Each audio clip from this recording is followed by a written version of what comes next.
Hello दोस्तों, इस video में आपका स्वागत है और ये मैकियावेली का लेक्चर नंबर 3 है। यह सही है कि मानव स्वार्थी होता है और यह भी सही है कि मानव परमार्थी भी होता है। मानव में अच्छाई और बुराई दोनों है, परंतु मैकियावेली के तो केवल व्यक्ति बुराई दिखाई देती है, जिसे एकांगी और संकीर्ण दृष्टिकोण में माना जाएगा। मैकियावेली ने धर्म और राजनीति में विभाजन किया है, जो ठीक है, लेकिन उसे राजनीति में अनैतिकता और धोखेबाजी का समावेश कराया है, जिसे कदापि उचित नहीं कहा जा सकता है। मैकियावेली ने लक्ष्य की उत्तमता की बात की है, साधन की नहीं, जिसे हम तमाम परिस्थितियों की औचित्यपूर्ण नहीं किया जा सकता है। मैकियावेली ने ऐतिहासिक पद्धति का गलत प्रयोग किया है। उसने इतिहास के निष्पक्ष और तुलनात्मक अध्ययन के आधार पर अपने विचारों को निर्धारित नहीं किया है, बल्कि अपने पूर्व में निर्धारित निष्कर्षों की पुष्टि के लिए उसका प्रयोग किया है। ऐतिहासिक पद्धति का दुरुपयोग नहीं तो क्या है। मैकियावेली की कानून, सर्वसत्ता और राष्ट्रीयता विषय सिद्धांत अस्पष्ट और अव्यवस्थित है।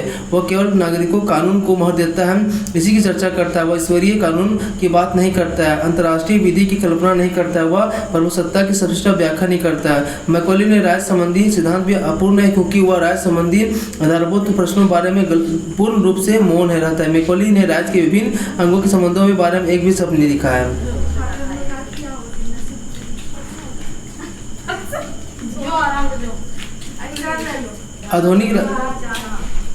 आधुनिक राजनीतिक चिंतन के जनक रूप में मैकियावेली मध्यकालीन अधर्मवादिता मुक्त कराकर राजनीतिक चिंतन को नए विकासात्मक मार्ग की ओर ले चलने वाला मैकियावेली ही है। मैकियावेली ने ही नैतिकता और राजनीति में स्पष्ट विभाजक रेखा खींचने की जोरदार वकालत की। मुख्यतः इसी महत्वपूर्ण योगदान के कारण मैकियावेली को आधुनिक राजनीतिक चिंतन का जनक समझा जाता है और उसको राजनीतिक चिंतन के इतिहास में महत्वपूर्ण स्थान प्रदान करता है। मैकियावेली को जिन विचारों के कारण उसे राजनीतिक चिंतन का जनक समझा जाता है, उसे अन्य श्रेय प्राप्त है, जो राजनीतिक चिंतन में उसके अमरदेन निम्नलिखित है।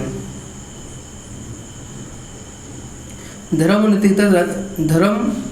एवं नैतिकता से राजनीतिक दृष्टिकोण। मैकियावेली ने पूर्ण धर्म और राजनीति के एक होकर राजनीति धार्मिक दोनों ही क्षेत्रों में प्रकृति को बढ़ा दी है। राजनीति ने समस्याएं धर्म एवं नैतिकता के साथ मिलकर जटिल बनती जा रही है। ऐसी स्थिति मैकियावेली ने राजनीति धर्म नैतिकता की पृथक करके धार्मिक नैतिक सवालों को राजनीतिक जीवन और कल्याण आवश्यकताओं के अधीन करके लौकिक राजनीतिक और धर्मनिरपेक्ष राजनीतिक बुनियादी रखी है। स्पष्ट है कि मैकियावेली ने धर्म और नैतिकता को राजनीति से अलग करके राजनीति विज्ञान की सभ्यता एवं अनुशासन के हित में एक महत्वपूर्ण कदम उठाया है।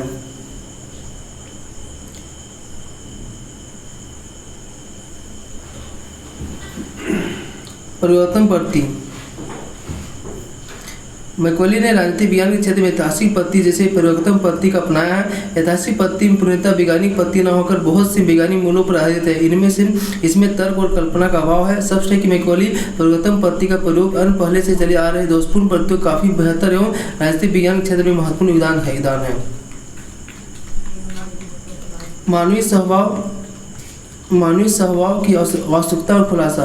होब्स के पहले मानवीय स्वभाव की वास्तविकता के परिचय कराने वाले विचारक मैकियावेली है। मैकियावेली ने मानवीय स्वभाव के संबंध में जो कहा है वह पूर्णतः तो नहीं, पर आंशिक सही सत्य जरूर है। मानव स्वार्थ प्रभावित होकर काम करता है और नियंत्रित रहता है। वो केवल डर से वास्तविकता ही व्यक्ति, कानून, समाज, प्रतिष्ठा, संस्कार आदि कारण स्वयं सीमित रहता है, और अगर इसका असर व्यक्ति पर नहीं हो तो केवल व्यक्ति अनैतिक और घिनौनी व्यवहार करेगा, जैसे मैकियावेली ने कहता है।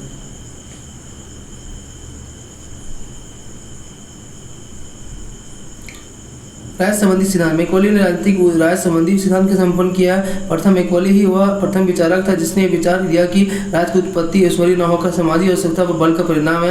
अतः मैकियावेली के मतानुसार राज्य की रीति व मानवीकृत राजनीतिक संगठन। दूसरे, आधुनिक राजनीतिक विज्ञान के राज्य शब्द का प्रयोग जिस अर्थ में किया जाता है उसका प्रचलन मैकियावेली के कारण ही संभव हुआ है। तीसरे, आधुनिक राज्यों की रूपरेखा प्रस्तुत करने वाले विचारक मैकियावेली है। मैकियावेली राष्ट्र, राज्य और धर्मनिरपेक्ष राज्य को जोर देता है। और चौथे, मैकियावेली ने दैविक कानून और प्राकृतिक कानून को अस्वीकार करके नागरिक कानून पर जोर दिया है। यह बहुत ही व्यवहारिक है। मैकियावेली ने राजा की शक्ति को अभिजात, निरंकुश और सर्वस्व बताकर संप्रभुता संबंधी सिद्धांत का प्रतिपादन किया है। राष्ट्र राज्य का विचार। प्राचीन राजनीतिक चिंतन के केंद्र बिंदु नगर राज्य है, उसी प्रकार आधुनिक राजनीतिक चिंतन का महत्वपूर्ण बिंदु राष्ट्र राज्य है। कि राष्ट्र राज्य की महत्वपूर्ण विशेषता एकता में अप्रभुसत्ता है। राष्ट्र राज्य का निवास प्रभुसत्ता संपन्न राष्ट्र के अधीन है। व्यवहारिक राजनीति का ज्ञान। यूरोप की व्यवहारिक राजनीति का जितना अनुभव मैकियावेली को है उतना तत्कालीन तत्कालिक विचारों को किसी के पास नहीं है। उसने समकालीन राजनीतिक परिवर्तन का अध्ययन किया और राजनीतिक विज्ञान में नए नियमों और सिद्धांतों का निर्माण किया है। यथार्थवाद का बल। मैकॉले ने यथार्थवाद कहा है उस सकता है क्योंकि उसके असंभव और काल्पनिक राज्यों में कोई रुचि नहीं रखकर वास्तविक राज्यों तक अपने आप को सीमित रखा है। मैकॉले ने कहा है कि राज को वास्तविक कार्य अपने अस्तित्व का रक्षा करना, अपने विकास करना और इस प्रकार अमली जामा पहनाने के लिए राज कुछ भी कर सकता है। नैतिकता अनिश्चितता पर ध्यान दिए मैकॉले राज को नैतिक और अनैतिक मान्यताओं के निरपेक्ष रखा है। मैकॉले